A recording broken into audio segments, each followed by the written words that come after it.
So I have a really simple question I want to do. I want to do the integral of sine x over x dx. Now, this cannot be integrated. This is an impossible question. Okay? Believe it or not, there's actually a definition for this integral that can't be integrated. And it feels like it's a made-up definition, but it actually is kind of an obscure thing. I don't need you to know this. But if you were looking things up online, or let's say you were going to Wolfram and you were doing a calculation. Has anyone here used Wolfram ever?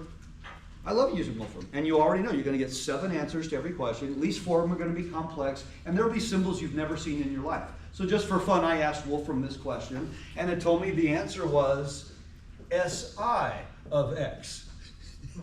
So I had to search, what does SI mean? SI of x is defined to be this integral that can't be a little circular reasoning there. In other words, the answer to this is defined to be this, and so if you look up this, it'll just say this. There's no answer, in other words. There's no function. There isn't anything. But this integral comes up in a lot of questions higher up that come, you have this impossible situation. So here's the situation at hand. And I probably mentioned this at least once before. I have a red phone at home. And the red phone, you don't want that thing ringing. It's like the red button in the car, the Men in Black car, right? You don't press the red button unless you have to. Well, if the red phone rings, it's either the president or NASA. And it means something bad's about to happen. Usually it's stuff like, meteors headed this way kind of stuff. Now, has everyone seen Armageddon? It's great. We have Bruce Willis and the guys, they go up there, to blow up the asteroid and all that. It's awesome. But these guys are busy, they're old. And so what they usually do is they'll call me and say, hey, we have this situation. We got to launch the rockets, but we don't know what the proper trajectories are. We can't do the computations because all the integrals can't be evaluated and the computers just freeze. And so every single semester in Calc 2, we are charged with basically saving the world. That's what it comes down to. So we're going to come up with the answer to the question, and then later I will text NASA and say, okay, here's the answer. And the reason it's worked is because we're still here. So if it didn't work, we wouldn't be here anymore because the asteroids would have blown up the planet and all that kind of stuff. So we want to consider a problem like this. What if I really do want to integrate it, or worse than integrate it? What if I want to make this a definite integral and evaluate it? Heck, what if I want to make it a definite integral and evaluate it, let's say from 0 to 0.5 or something? Well, that's interesting because it's not even defined at 0. Yet this is an answer, this is an extremely important question, and we need to be able to answer this. So first of all, I want to go to Desmos, and I want to draw the graph just to remind you of things we already know. Oops, no, that's not it. It's doing this to me again. Okay, let me backspace. All right.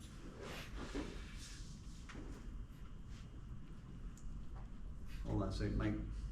This computer's being really temperamental. No. It's not letting me enter. Okay, let's try one more time. It doesn't usually do this. It's usually better behaved than this. There we go. Okay. All right. So I'm going to do Chase's suggestion and just, unless I can, okay, if I can get the screen on the first shot, I'll I got lucky yesterday. I got it on the first shot a couple times in my classes. All right. We'll go screenless. All right, so this is what the graph of sine x over x looks like. And we know we have a removable discontinuity at 0. So if I ask a question of a definite integral nature, let's just say I ask 0 to 0.5. Well, can everyone see there's actually clearly an area in there? In fact, let me blow it up a little bigger so you can see. From 0 to 0.5, there's clearly an area. In fact, if you just had to make a random, loose estimation, tell me something about that area. Looks like it's almost what? And half. Almost a half, because it's 1 unit high, it's a half a unit wide. In other words, the area under the curve is almost that rectangle, which is clearly, right, 1/2. I wonder if 1/2 that's not the answer, but I wonder if we could come up with a numerical answer that was close. Well, how the heck would we do this?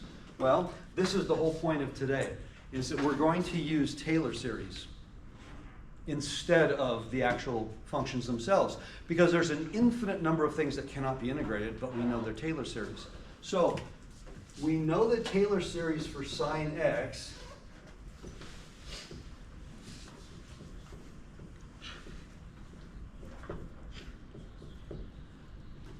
therefore, what's the Taylor series for sine x over x? Well, all I got to do is what? Anybody? Remove the +1 on the x. Yeah. Subtract 1. Okay, so that I absolutely know. I don't have to prove that.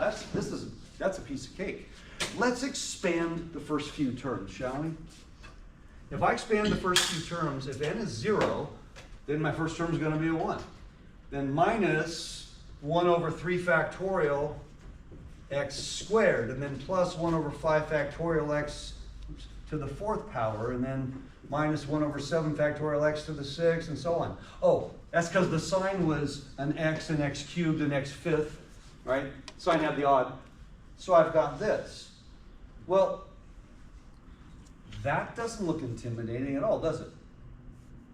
Does everyone agree? There's nothing about that looks scary at all. That's just a simple polynomial. I wonder, what if I wanted to do the integration of sine x over x? Could I think of that as being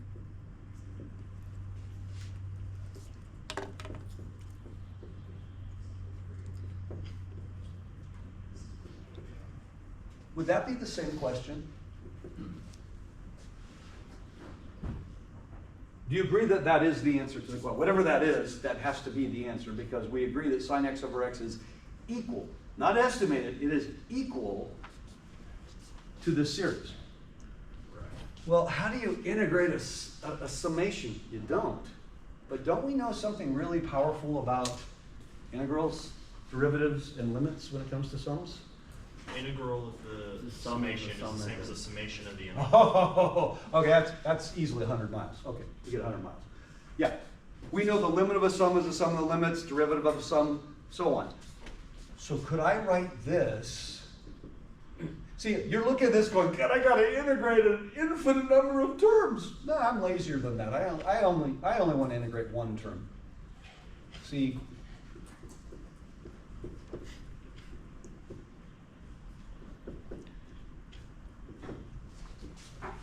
can I do that instead? The integral of the sum is the sum of the integrals. Oh, by the way, x is the variable within the integral. Within the summation, n is the only thing that's changing. But I now have the summation on the outside. So within the integral, the only thing that's changing is the x. I just need to integrate that one term. That's it, one term.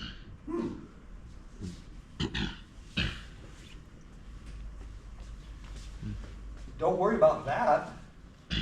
So won't this be x to the 2n plus 1?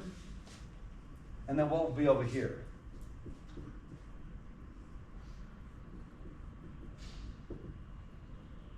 Won't there be a 2n plus 1?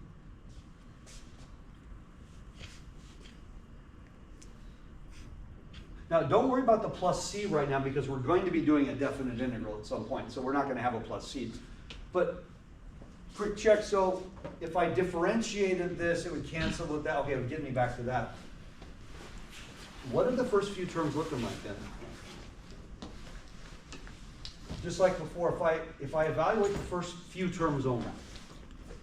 So if n is 0, I have a 1, I have a 1, I have a 1, I have an x, right? So if n is 1, I have a negative 1, I have a 3 factorial times 3 times x cubed. If n is 2, I have a positive 1, I have a 5 factorial times 5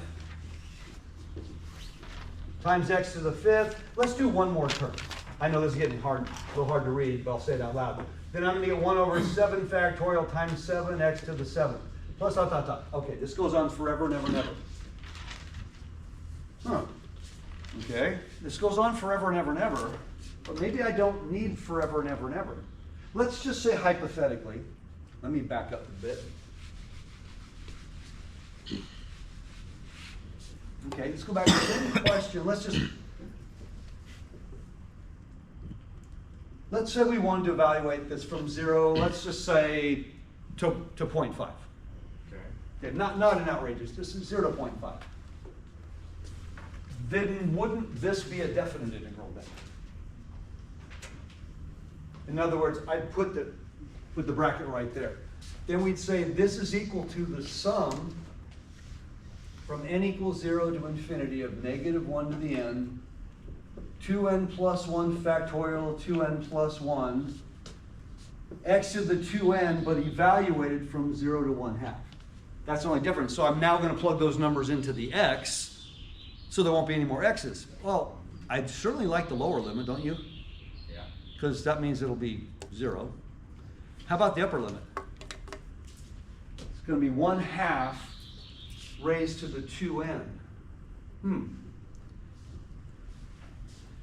What's 1/2? I'm going to write that off to the side. What is 1/2 raised to the 2n? Wouldn't that be the same as 1 over 2 raised to the 2n? So that's, in other words, that's going to end up going in the denominator. So I have that. I've got that. And I've got that. Okay?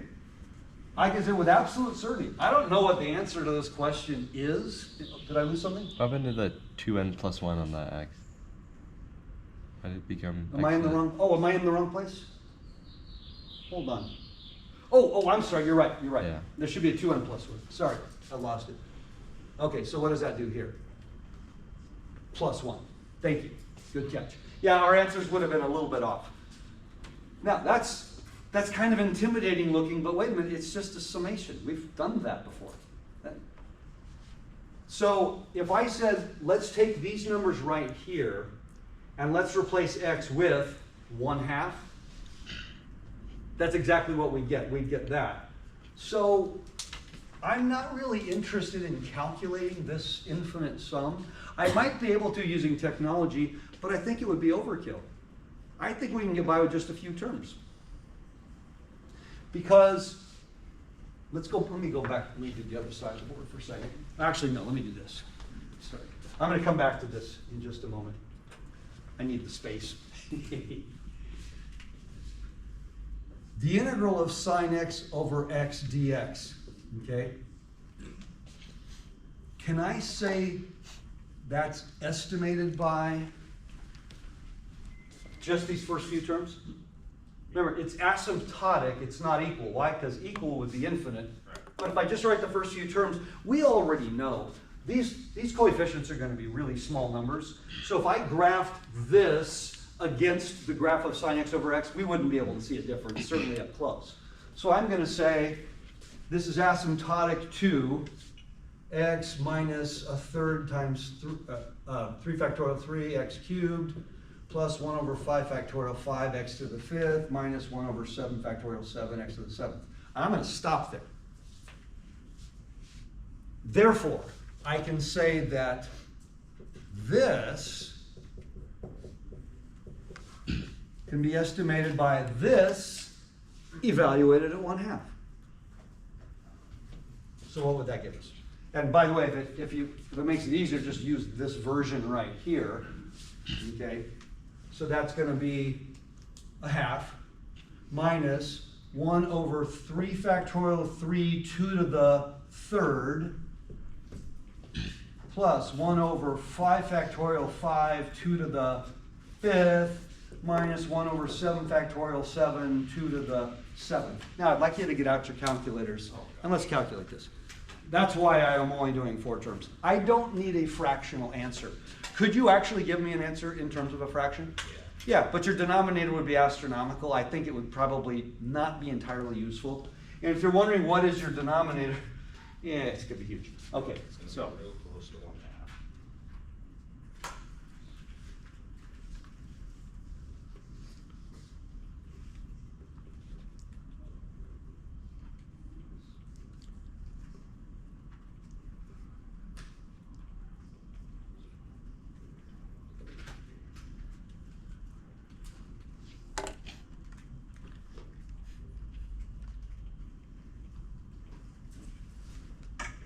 All right, I have an answer.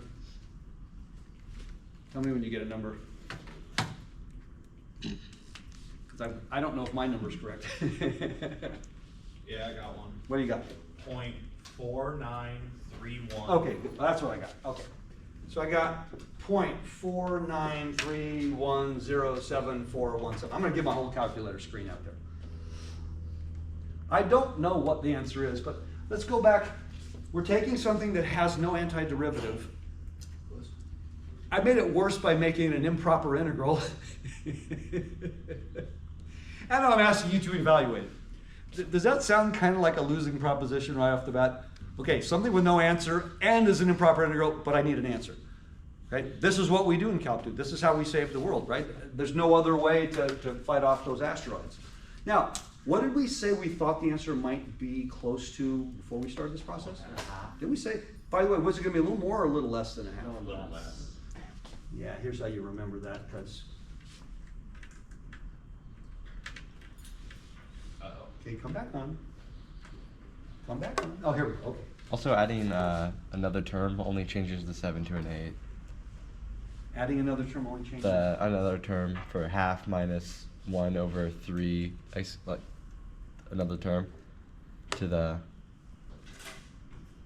Oh, are you saying? Oh, I'm yeah. adding the next term here. Yeah. Right, but that would now be a 9 factorial at 9. Yeah. So here's a good question. How much decimal accuracy do you think we even have? I don't know yet. I kind of have an idea. So I'm not going to use Desmos for this one. I'm going to use Wolfram for this one. Desmos is great for the graph. Wolfram is better for the integral. Integrate. There we go.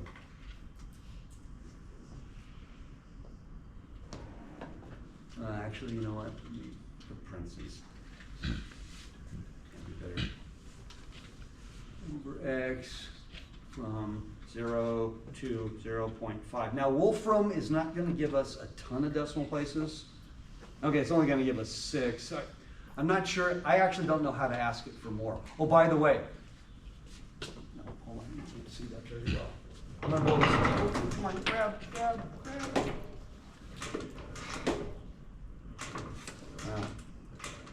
I kind of would like you to be able to see the screen.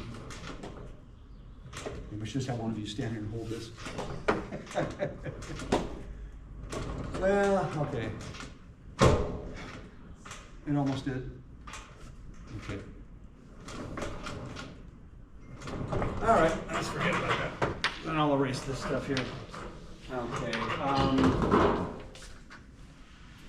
blow this up here. I really hate the fact that these rooms. Oops. Stop. There you go. All right. Can everyone see the decimal there? Oops. What does it look like? Identical. 493,107. What did we get? 493,107. Blah, blah, blah. I maintain that this is actually correct. I maintain we can actually, if our calculators allowed us to do more decimals, we'd still be correct. How could I possibly know that? I think, Chase, you mentioned something. Calculate the size of that number, will you?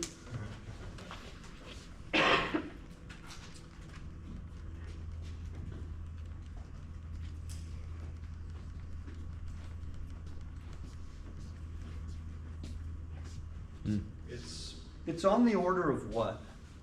2.2 times 10 to the negative 1. So it's on the order of 10 to the negative 7th? Yeah. Which means it's affecting the 7th decimal place. So the first thing you should be asking is why then wouldn't we only know we're accurate to 7? No, because it's not that number. It's the next one. It's the next one. Can anybody tell me what the next number is? Yeah, hopefully you can tell me what the next number is. The number we didn't use was 1 over 9 factorial times 9 times 2 to the 9th. I'd like to calculate this number. This is going to give you the absolute in terms of the decimal accuracy that we're looking for. It's on the order of 10 to the negative 10. So this is approximately, I'll just put, it's about 6 times 10 to the negative 10. Why is that important? because that means the next number only affects the 10th decimal place. Which means, how many do we have here? So, All of these are. We have 9. I can give you absolute money-back assurance, putting my life on the line, that that's absolutely correct to 9 decimal places. Why? Because the next one's only going to affect the 10th place, and then the next one's going to affect the 14th, and then the next one's going to affect the 19th. It's going to be further and further out because of how fast the factorials are growing. If we did like 3 or 4 more terms, we probably are in the mid-20s of decimal place accuracy. We don't have the ability to do that with our cheap calculators, but we could do that with any computer. My TI-89 Titanium, I could do that, store all the decimals. Now think about that. How many terms did we use? 1, 2, 3, 4. We used 4 terms, and we got as much accuracy as our calculator actually could show us on the screen. And we could be absolutely certain that every single decimal was correct. Is that a good thing? Well, how did the problem start? We took something that had no antiderivative and then evaluated it at a limit of integration that's actually not even defined. I mean, we kind of broke all the rules, didn't we? And then we got an answer. Is that powerful? Yeah, it's kind of powerful. Yeah. Is it cool? Yeah. Was it easy to do with a calculator? Yeah, actually. You're never going to do this for a lot of terms. Now, let's just suppose that this didn't converge this fast. Now, I mentioned this early on in the process. If you have a convergent series, other than a telescoping and a geometric, we can't actually calculate what it converges to. But I said using technology, it's actually fairly easy to give a good decimal answer. And most of you would say, well, why? Because it can't converge unless the terms are getting really small, really fast. Remember, the harmonic series, they get small, but it doesn't converge because they didn't get small fast enough. If your terms are getting small fast enough, that means each term is affecting a later decimal place. That's how we got the answer for E, by taking that limit. If you guys remember doing that problem, that it was only way out, and eventually our calculator screen converged to a number that's never going to change. It's just further and further and further out. So if we know that it's going to converge, then we just have to write a few terms. And if, let's just say, well, for what I'm needing, I need a lot more than this. Am I going to do this by hand? No, I've erased it. Here it is. The answer to the question is this. I can put this in right now to Wolfram. It would take me about 30 seconds to enter this entire thing to infinity. I can enter that into the computer. Let's just say you wanted the first 50 terms. You wanted the first 100 terms. Would you do that by hand with a cheap calculator? No, you'd use Wolfram. You just entered into the calculator. Does that take any time to enter this? No. It took us a few minutes to get this, but once we have this, this is the answer. So if you want decimal accuracy, now you use technology to do it. We didn't use technology. We used a cheap handheld calculator. I just compared it to technology, and our cheap handheld calculator gave us actually more decimals than the technology did. And we know that it's correct to this many. That's kind of powerful, isn't it? Whoa. Let's do a similar problem. I'll erase this for a moment. I wish I had that screen working, but I'm not worried about it. All right.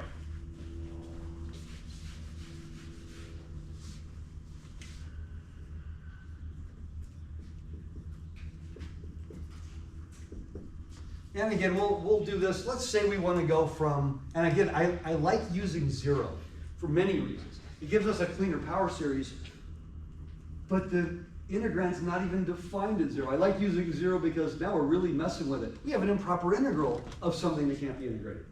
I mean, doesn't that just kind of mess everything up when you do that? Let's say this time we're going to go, I don't know, 0.2. And by the way, I can go bigger than that. That's not the issue. I like using decimals because it makes the problem even uglier. I could go 0 to 1, but then that'd be boring. Okay? Ew. Well, shoot. Do I have a vertical asymptote? Do you think it would be good? Do you think it would be good to know what this is? Do you think that would be good to know that? What if that was infinite? Because numerator and denominator are both tending towards 0, but don't we know that 1 minus cos x over just x, don't we know that approaches 0? Yeah. Does that help us in this case? No, actually it doesn't. By the way, the next thing I'm going to write is a true statement, but it's not a useful statement.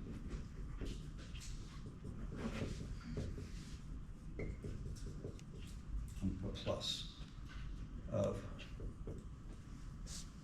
That is true mathematically, do you agree? But the problem is the one on the left approaches 0, the one on the right approaches infinity. And I'll have a lot of people tell me the answer, but that's an indeterminate form, isn't it? So in other words, it doesn't matter what your guess is, it's probably not going to be a correct guess. I have calculus students who will tell me, no, I can answer that one. Somebody showed me. I saw a YouTube video that showed me, no, there's an easy way to do this, because I asked this question in Calc 1. It's actually a question I asked. It's like this. Oh. If I do that, what will I get? 1 minus cosine squared x. Is 1 minus cos squared a good place to be? Yeah. Because it's equal to what? Sine It's squared. equal to sine.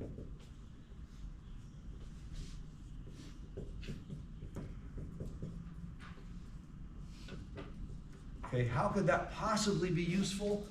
Because the limit of a product is the product of the limits, and the limit of the square is the square of the limits.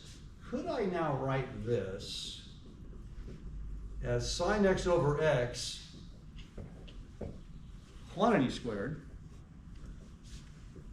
times the limit as x goes to 0 of 1 over 1 plus x? Can I do that?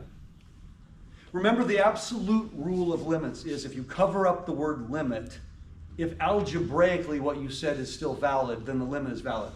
Meaning, if I go back to the first statement, if 1 minus cos x over x squared algebraically is equal to this, okay, and this is equal to this, okay, that's okay, and this is equal to the square of this times this, okay, but what's the first limit? 1 squared, and what's the second limit?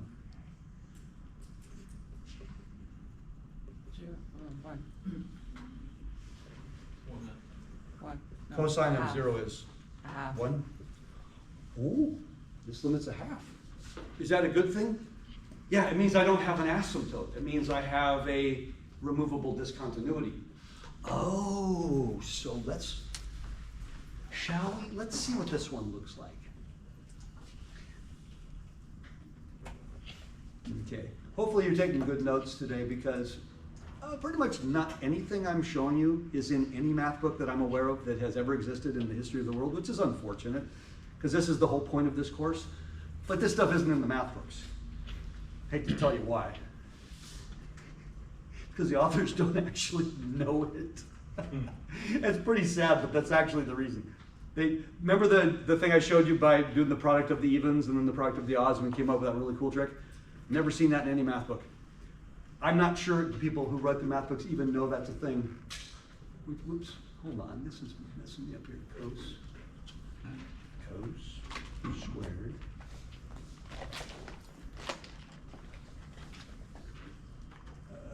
Come on. There we go. All right, that's an easy one. 1 minus cos squared, and now we'll do over x squared. There we go.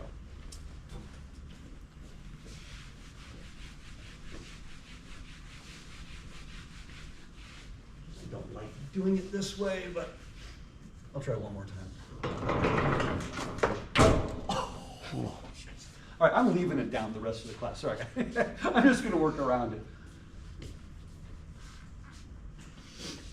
Did I do this You correctly? put- 1 minus. Cosine squared. Oh, sorry, thank you. That's not quite right. There we go. Okay. Yeah, I knew something was wrong there because it was too high. Do you see the 0.5? Yeah. Is that kind of an oh-duh now? Yeah, but you can't do limits by drawing a graph and saying, but the graph says this. No, we did the limit and it says this. Now, I'm asking you once again, I'm asking you for this area. Give me a rough guess. From 0.5. To be 0.1. How big is that area under the curve, do you think? About how big? But we're, Can everyone see that? Let me. 0.25. Oops, oh, that was a bad idea. Hold on. 0.1. Yeah. Aren't I going from From 0 to 0.5, right? 0.5 is right, sorry, where's 0. 0.5 is right there. Doesn't that look like it's about a half by a half? Yeah. In other words, 0.25. about a quarter. Does everyone see it's about a fourth? I'm wanting you to see that. How about if I draw it like that? It's about a half to, now, is it more or less than a fourth? Less. Can you all see it? It's just slightly below the line, so it's a little bit less than a half by a half. See, I'm being lazy. I'm saying, okay, I know the answer is going to be really close to a fourth, or really close to 0.25. So when I'm all done with the problem, if my number is not really close to 0.25, I'm worried. We're calculating to 0.2, so it'd be Oh, I'm- 0.1. Yeah, so. I'm sorry. I can't see that far. Did I say 0.2 over there? Yeah, it's Yeah. 0.2. Okay, let's do 0.2. Okay, 0.2 is way cooler. Okay, now we'll go like that. Is the red above or below? Well, it's sort of sagging, isn't it? So therefore, 0.2 times 0.5 is 0.1. Is that going to be more or less than 0.1, do you think? Less. Tiny Barely. bit. I mean, should we be expecting like, 999 kind of thing? Yeah, like 0.0999. Yeah, does that make sense? You can see that because the curve is waning. My bad, I just can't see it from here. So we don't need to do this, but we now know the answer exists. We can clearly see there is an area, so there must be a numerical value. It's just something that we're not really sure how to attack. So let's start with the Taylor series for cosine, and then let's figure out what that quantity would be. You guys are turning in a quiz next day that involves limits. So when I just asked you a moment ago, what is the limit as x approaches 0 from the right of that? That's a fair game. That's literally what your quiz is, isn't it? It's the same kind of question. So rather than try to do, any trig manipulation using algebra, using L'Hopital's rule, those are all valid. We want to do it using the series because it turns out from an algebra standpoint, it might be easier. So the cos x, we know, is this. I don't need you to memorize these, but there should be some familiarity when you've used the same thing over and over again. You start recognizing things. So if I write out the first few terms, this is going to be 1 minus 1 over 2 factorial x squared plus 1 over 4 factorial x to the 4th minus 1 over 6 factorial x to the 6th, forever and ever. Oh, so when I go 1 minus cosine, what's going to happen? Ones will cancel and all the signs will switch. So this will be now 1 over 2 factorial x squared minus 1 over 4 factorial x to the 4th plus 1 over 6 factorial x to the 6th minus. So finally, this is my sort of scratch work. Here's why I chose x squared and not x, by the way. Because the x squareds will cancel, won't they? Now what have I got? 1 over 2 Factorial minus 1 over 4 4 factorial x x to the 2nd plus 1 over 6 factorial x to the 4th. Now, a moment ago, I just showed you that the limit as x approaches 0 from the right was what? We just did it. It's also clear in the picture, isn't it? Didn't we say 1/2? Yeah. Now look at this.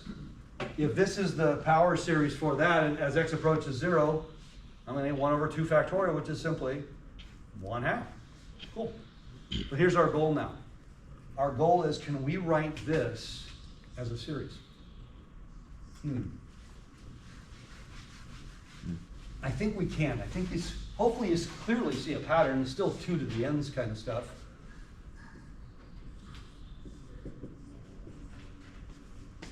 Is it going to still be negative 1 to the nth power? Positive, negative, positive? What do you think? N minus 1. Well, no, because negative 1 to the 0 is positive 1, and my first term is positive. So everyone say it's still going to be this over what? Still going to be a 2n factorial, isn't it? Or is it? It seems like it. But when n is 0, I need it to be a 2. Plus 2? When n is 1, I need it to be a 4. Say it again. 2n plus 2? 2n plus 2. That, by the way, that was not entirely obvious. That's why we want to write the first few terms. Oh, when n is 0, I need it to be a 2. When n is 1, I need it to be a 4. When n is 2, I need it to be a 6. Everybody catch that? Yeah. And now what's the exponent? X to the power of 2n 2n. minus 2. I'm going to give you a hint. A lot of you wanted to write this. But if I wrote this, isn't this exactly the power series for cos x? And I would have been saying that 1 minus cos x divided by x squared is equal to cos x. That's pretty much not true. But 1 minus cos x divided by x squared is equal to this, which looks a lot like the cosine. The denominator's a little different. Okay, cool. So what do we want to do now? We want to integrate this thing. And then we want to evaluate it from 0 to 0.2. For the purposes of my power series, do I want to use 0.2 or would there be a more convenient number? 1 over 5.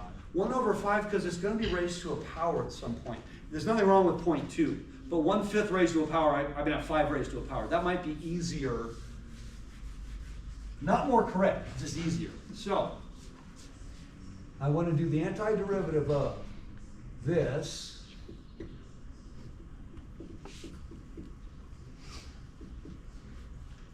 from 0 to 1/5, and I want the sum from n equals 0 to infinity. Like we did before, we're going to do the sum of the integrals rather than the integral of the sum. We're going to be lazy.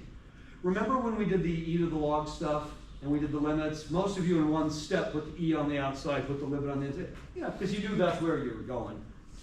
So this is the answer to the question right here. So the first thing I need to do is integrate this. And when I integrate this, I'm going to get -1, if it helps with brackets, to the n. I have 2n plus 2 factorial. Now this is going to be x to the 2n plus 1. So on the bottom I have a 2n plus 1. And then I'm going to go 1 to 1, or 0 to 1/5. And again, the 0, very nice. 1/5 when raised to a power is the same as putting 5 raised to that power in the denominator, which is a lot easier if I look at it that way.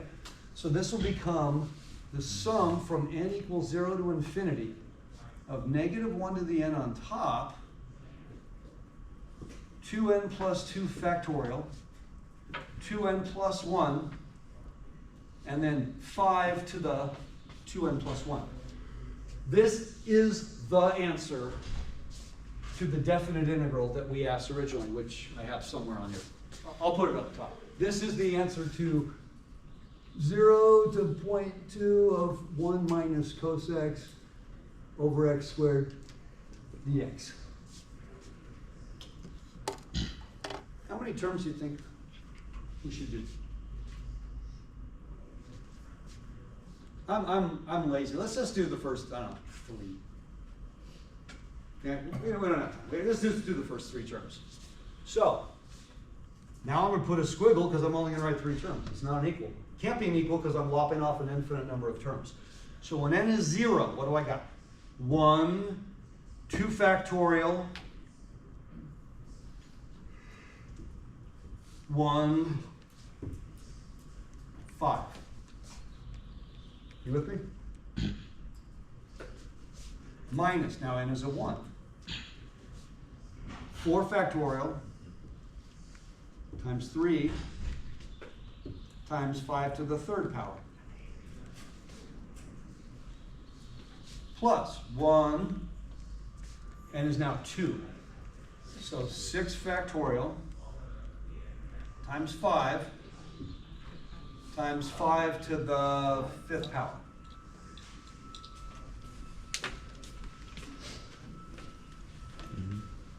Okay? I just want to write the fractions down. So this is 1/10. The next one is 9,000. exactly 1 over 9,000, because I think it helps us to see just how fast these things are changing. 6 factorial times 5 raised to the 5th power. And then the next one is, oh, that's interesting, Oh. 11,250,000. Oh. I want to stop here. Let's now do this calculation.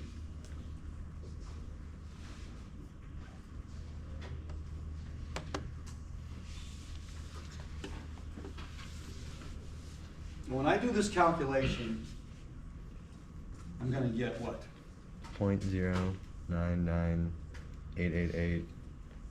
3/8, a 9, and then my calculator goes 7, 7. Hopefully you can see that. 9, sorry, there's another 0 here, I'm sorry. 0.9988. Didn't we argue that we expected it to be just a tiny bit less than 0.1, maybe like 999s? So is that kind of looking like what we thought it should look like? What do you think? Everybody okay with that? Now, let's go over to Wolfram and let's integrate.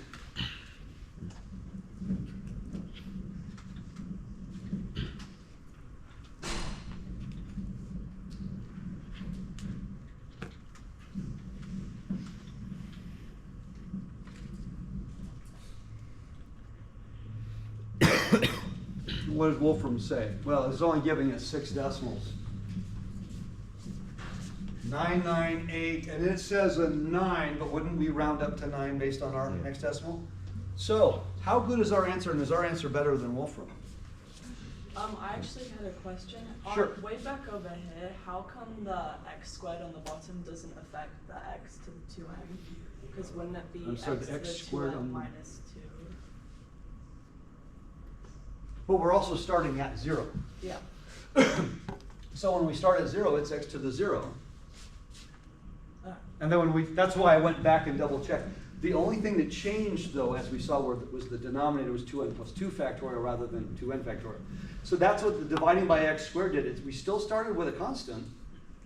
And by the way, the reason I chose x squared rather than x was so that we could start with a constant. And I can't evaluate this at 0 unless I'm starting at a constant. Right? If the x is in the denominator, we have a problem. So that is correct. Now, this is what it gave us. Is our answer good? I mean, I like our answer, but how good is our answer? Well, what did we do before? What is the next number? Can we calculate the next number? I'm going to erase this. I don't need this at the moment. What would the next value be? Well, wouldn't it be -1 over, so now we're using n equal 3. So it would be 8 factorial times 7 times 5 to the 3rd power. Now give me a decimal approximation. And by the way, scientific notation in this case, this is one of those rare times where scientific notation would actually be useful. Because I'm kind of... 7. Did I lose something? 5 to 7. What did I write? Oh, 5 to the 7. Sorry. It's you Is get that right? 4 times 10 to the negative 11. Okay, so let's all do that. So 8 factorial, 7 times 5 raised to the 7. Now I want to do reciprocal of that. So it's roughly 4.5 times 10 to the negative 11th, which means it's not showing up until the 11th decimal place. So what does that mean? That means I can be pretty confident that my first 10 decimals are correct.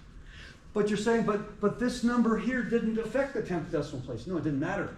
The next number only affected the 11th. And then the next one's way further out, and then way further out.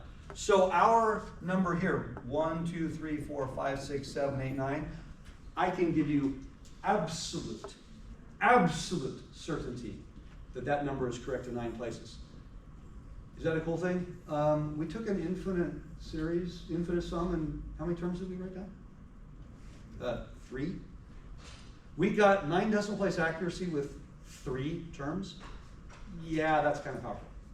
Now, what if? What if that number there is larger? Then that means these denominators aren't quite as big. That means that I'm going to probably need a few more terms to get this kind of accuracy. But remember, in real life, You have technology on your side. So anybody who's ever written any code whatsoever, this is about the simplest code there is. This is called a do loop. For I equals 0 to 10, do. Okay, I want that many terms. To 100, do. To 1,000, do. It takes you just as long to write 0 to 1,000 as it does 0 to 3, and then the computer spits out a number in a few seconds, and you can tell the computer, I want 100 decimal places. But because if you know what the next number is, you also know how many decimals are accurate. That's what's so incredible about this, is that you have complete control. Now, my final answer was not a closed form answer, meaning something like, if my final answer was pi, I'm not giving you pi, I'm giving you a decimal approximation. My final answer was root 2, I'm not giving you root 2, I'm giving you a decimal. But I'm giving you as many decimals as you need. We like closed form answers, right? So when I do an integration and my final answer is, 1/2 root 2 minus 3 pi, that's my final answer. Okay, great. But if you were in physics or chemistry, don't you have to convert that to a decimal at some point? Because that's a measurement of some sort. So even though my answer is going to be irrational, and I really like to give you an actual statement of the answer, not a decimal, for real life uses, I got to convert that to a decimal at some point anyway. I always laugh about this. I mean, my daughter, the chemist, right? When she's working in the chem lab and looking at the beaker, there are no root 2s on the beaker. There's no pi's on the beaker, right? Everybody understand? There's no irrational numbers on the beaker. So regardless of how good it is, you got to give a decimal. When you go to Home Depot later today and it says, I need root 2 feet of wood, that might be correct, but there's no root 2 on their measurement, right? They got to give you a decimal approximation. We are not giving you the closed form final answer as a specific number, but we're giving as many decimals as you would like. And that's crazy. So now I'm going to approach it from a slightly different point of view, because one of the trickier things that we're doing is we are integrating the actual power series. That can be a little bit tricky. It's not hard, but it can be a little tricky. So there's another way we can do this. I'll give you a slightly different version of it. Let's see, which one do I want to do? Hold on. Well, let's do an ugly one. Sometimes ugly is fun. In Calc 3 and in differential equations, there's a problem that I show because they can understand it at the time I show it. How many have had statistics, by the way? Okay, the normal distribution, right, is the most important of the functions we deal with in statistics. That's the bell-shaped curve, and the symmetry and all these things. And computer-generated values for z-tables, all this cool stuff. But it required an integration, but it required an integration of the following form.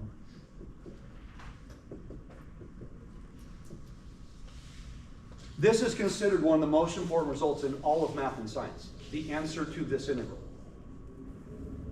There's a couple of small problems. Okay, you notice the infinite limits. Okay, that's a little bit. But probably a little more important than that is that you have a function that has no antiderivative. And you have infinite limits. Does that present maybe a little bit of an issue, just potentially? Yeah, the whole infinite limits, not integrable. So we do this late in Calc 3 because we now know the tools needed. It actually requires a 3-dimensional analysis. I'm actually doing this one today in differential equations. And the funny thing is the math books, all the Diffie-Q books will tell you what the result is, and they'll say you should know this from basic calculus, which makes me laugh because I saw the derivation of this in my 4th year of graduate work in statistics. I did graduate work at UCSD in mathematics. I doubt any of the professors there knew how to do this. I've never actually met a person who knew how to do this problem, except, I won't mention that, a professor over at San Diego State who was a brilliant mathematician who taught statistics. The derivation of this is actually quite complicated, but the results are absolutely critical. So we're going to do a similar version, but not with infinite limits. We're going to do a power series version of this. But the power series won't help us with the infinite limits, so that's the problem. So this is a very important problem. By the way, does anybody know the answer to this? It's actually quite cool.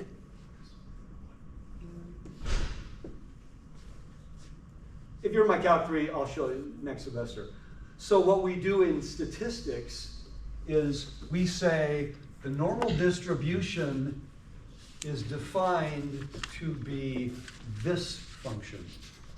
This is, by the way, again, one of the most important results in all of mathematics. This is the bell-shaped curve. It's infinite in both directions. Why do we do that? Because now the area under the curve is equal to 1. And that's where the z-tables come from. So area and probability become the same thing. The area of a region and the probability of being in a region is exactly the same. And it's so beautiful and so powerful. And to do statistics, you don't have to know that. But to do it at the higher level, you kind of need to know it, because otherwise you're just accepting a result blindly that can be proved. So we would like to do the following problem. We would like to consider simply, let's just say e to the x squared. I don't need negative x, I need e to the x squared. Can I just do a simple u sub? Yeah. I could if, what? Oh. Oh, I'd need a 2x in the integrand, wouldn't I? Can I do that reverse? Can I say let x be a function of something else? Yeah, I could. I could say let x be root u, but then I'd have to insert the dx, which would involve a root, which would then go in the bottom, and no matter what I do, no, hey. That one's off, can't do that one. we can try all sorts of clever things, but this has no antiderivative.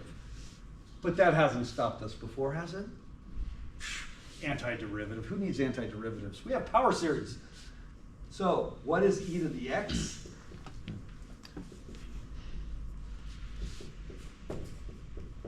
Therefore, what's e to the x squared?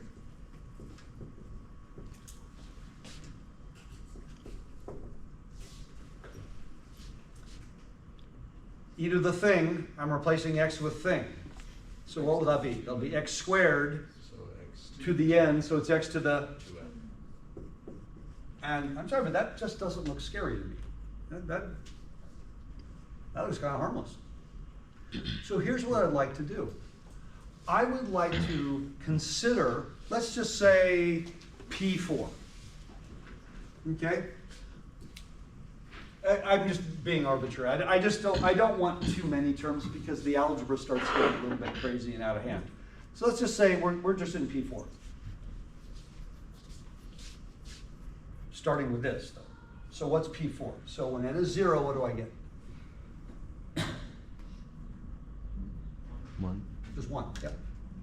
And these are all pluses. So when n is 1, I get, I'll write it like this. 1 over 1 factorial x to the, Squared. then 1 over 2 factorial x to the, Fourth. then, am I done? No. We have one more term. Am I Yes, done? you are done. Fourth power, so You are yeah. done. Yeah. Remember, that doesn't mean terms, that means power. So I'm done. I'm done. What the only tricky question is if I gave you P and put an odd number in there. That would be a little confusing. So that's it. That's P4. So I'll clean that up a little bit. So that's 1 plus x squared plus a half x to the 4th. Now, obviously that does not equal.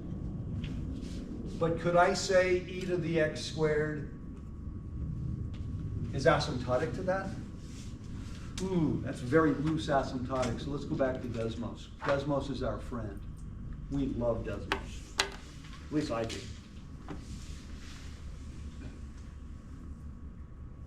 Okay. Why is it not doing Because it? you're mad. Oh, here we go. Sorry. All right. Obviously, when x is 0 or 1, this is symmetric because of the x squared. Okay, great. Now, let's do our...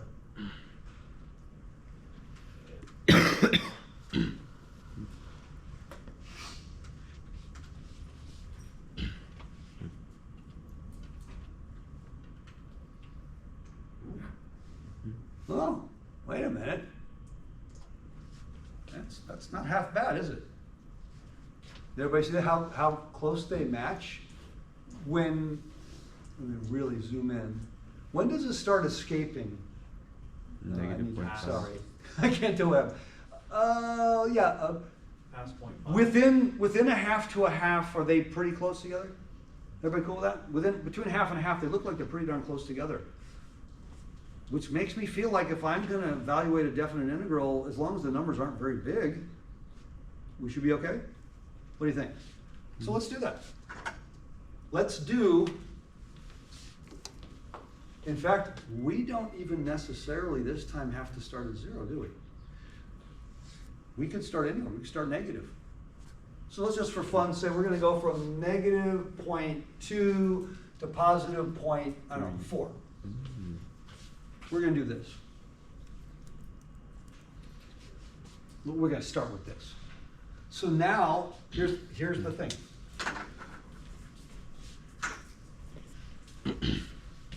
So here's what I'm saying. Oops, sorry. I'm saying the integral of e to the x squared dx is asymptotic to 1 plus x squared plus a half x to the 4th. I still have to integrate this. Okay? What's the antiderivative of this? The x plus a third x cubed plus a 10th x to the 5th. Okay, so far so good? Now let me throw the limits of integration in there. We said negative 0.2 to positive 0.4. So negative 0.2 to positive 0.4, negative 0.2 to positive 0.4. Yeah. Oh, it's not, that's the 2 factorial. Did I lose? So for the 4th degree, it's a 2 factorial. Oh, it's, okay. Did I not have? Like that. Yeah, okay, I do have it, right? Yeah. No, well, actually, you know what? I'm pretty confident I have it right because I don't think those would have matched if I have a wrong coefficient. So here's what we're going to do. We're going to do everything on that 4th degree polynomial. We're going to do everything. We're going to integrate that. We're going to calculate that. So, get out your calculators. Let's do this.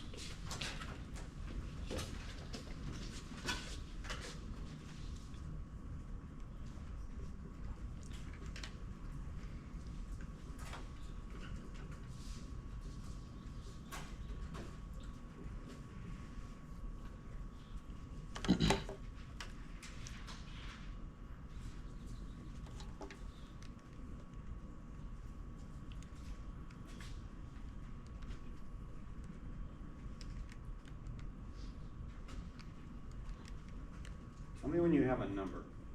I have a number.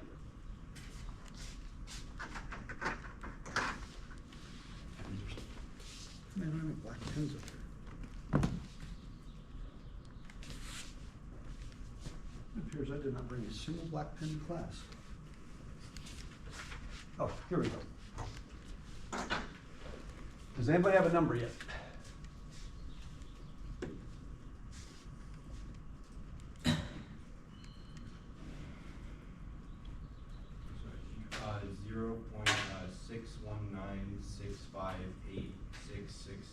Ooh, we're almost the same. I got 65.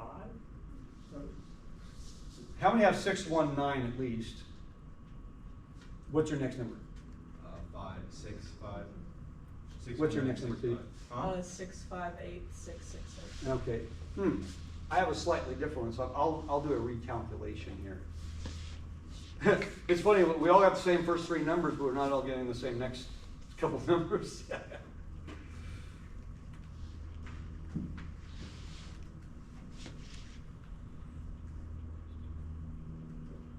I believe you guys. Don't get me wrong.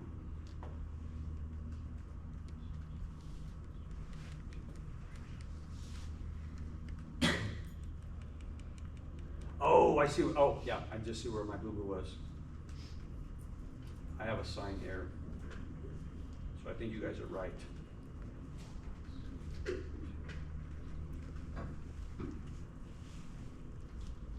Okay, so what do you got now? Read back to note. 0.61965866667. 6666. Does anybody else have that?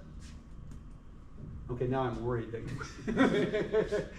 Kitty, that's not what you have? I got, actually no, I got that too, but You got exactly I that? tried it again and then I got 0.625. Yeah, I got 0.625. Because I didn't use brackets the first time and then I put them That's what I got. I got 0.625 also. I got I think. All right, Min, what'd you get? 0.65705. Okay, let's do What? one. If in a stats class, what I'll do is I'll say, who has an answer? And I'll go, do I get confirmation? And when someone says yes, I know that's gotta be right because we're all doing them independently. We just all got independent answers. I got what he got. Okay, let's all do this one more. You guys are putting the numbers in here, right? Yeah, one more time, as we say, okay. By the way, because you're evaluating negative and these are odd powers, it's the same as just adding the, you know, there's a trick you can do there. You don't even have to use parentheses on this one. 0.4 plus 0.q divided by 3. 0.4 raised to the 5th, 10.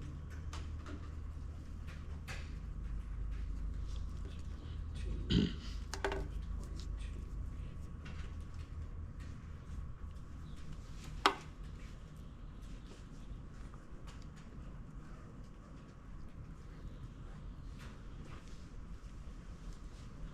It's funny, every time I do it, I get a different number. What do you got? 625. Yeah, that's what I got. yeah, I got 0.625056. Yeah. Okay. Yeah. Terminating. That's what I've gotten the last couple times, it's just none of us agreed. Yes, 625056. Is anybody, how many are getting that now? Okay, I think we probably all did either that or we all drank the same Kool-Aid and are completely crazy. Okay, I have a number. I need a number because I'd like to compare it to the actual Wolfram calculation. So what are we integrating? We're integrating e raised to the x raised to the second from -0.2, I erased that, to 0.4.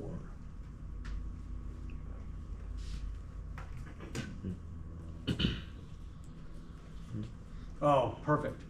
We didn't get exactly the same answer this time. It's deceptive when we're always doing the right thing. Well, no, we went a little bit wider range, didn't we, this time? And we went from a negative to a positive. But how good is our estimation? So we agree to the first 4 places. What if I wanted more accuracy? More terms. More terms. How many more terms do you think we'd need? 1, probably. Probably not a lot, because the next one's gonna have an x to the 7th and a, fairly decent denominator on the fraction. But this is the beauty that I can do this. Now, here's what's different from last time. Did I actually integrate the series? No, I used the first 2 terms. So sometimes the question is simply this. Use the first few terms of the power series. I'll say it really specifically. Use the first 3 terms. Use the first 4 terms. If I ask you to use the first few terms, then all you've got to do is say, let me find the polynomial, and I'll integrate the polynomial. From beginning to end, this problem is probably simpler. It is absolutely correct for you to integrate this. Give me the general series, evaluate the series at the endpoints, and then just rattle off the first few terms. You're going to get the same answer. But I think that might be a little bit more work in general. So I just wanted to get this answer. So I wanted to show you, because I think on the quiz I say something like that. I'll say use the first 3 or 4 terms. I say 3 or 4 because I rarely go beyond that. Use the first few terms, I'll be specific, and now give me an estimation. But you could do it by just doing the polynomial and integrating the polynomial. Just make sure that you're saying, no, these aren't equal. I'm not claiming they're equal. They can't be equal, they're asymptotic. Remember, equal means they're exactly the same, and even from a decimal standpoint, they're not equal, they're just equal to a point. Okay? Anybody have any questions so far? This is pretty crazy stuff. Is the calculus hard? Pretty sure the calculus is hard. We're integrating, well, polynomials. But what we're coming up with is powerful. Let's do another one along these lines.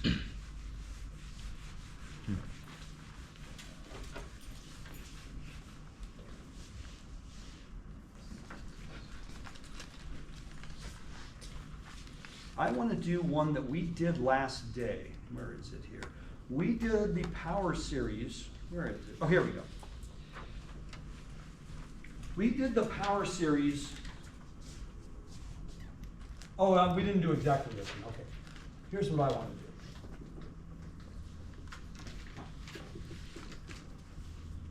do. So it's a 1. This doesn't look that scary except for the fact that this, well, can't be integrated. If that were an x squared, then I could do a trig sub. It would, by the way, it would not be a fun trig sub, but I could do a trig sub. But it's not an x squared, it's an x cubed. Yee. I would like really good decimal accuracy. Here's what I'd like you to do. I'd like you to give me at least 13 places of decimal accuracy.